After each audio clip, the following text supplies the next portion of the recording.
Doctor जवाब दिल के बुलावा मौत के देखी के चेहरा जानू चल जाई है लौट के।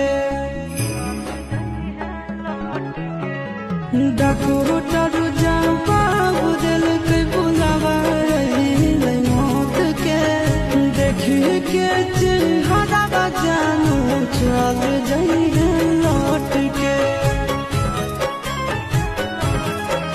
आगे अमन आलम दिला है आशीष नंदन से और विश्वासघात कर लगे।